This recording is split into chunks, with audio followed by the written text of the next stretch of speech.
a shooting occurred at about 8 o'clock this morning in the lobby of the courthouse.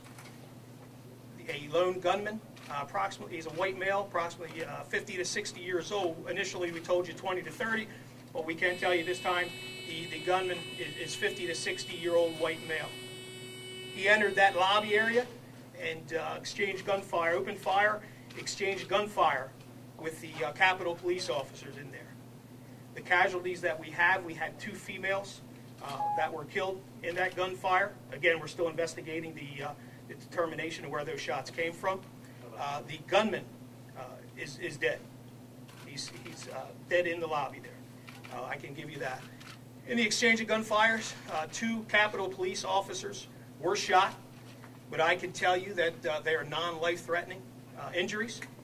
I can tell you that on behalf of the chief of the Capitol Police, they are doing well. They were shot, and their vests, their protective vests, took the bullet. How many shots that rung out there is still to be determined as we continue to process the scene and investigate and conduct interviews.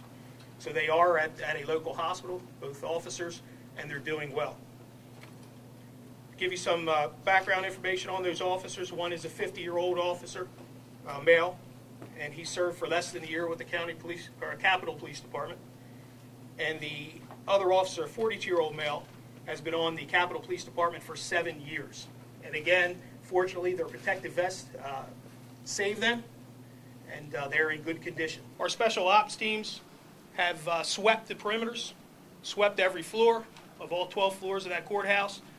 The remaining civilians and courthouse workers have been escorted from that facility.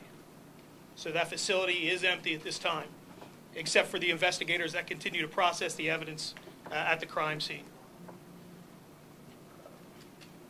The identification of the victims. We keep in questions on the identification of the victims and the suspect.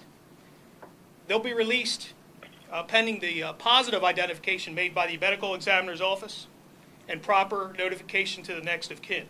Also at this time, we'd ask any witnesses that may have left the courthouse during the initial incident, that they have left and they have not contacted anybody, to contact the number I'm about to give you.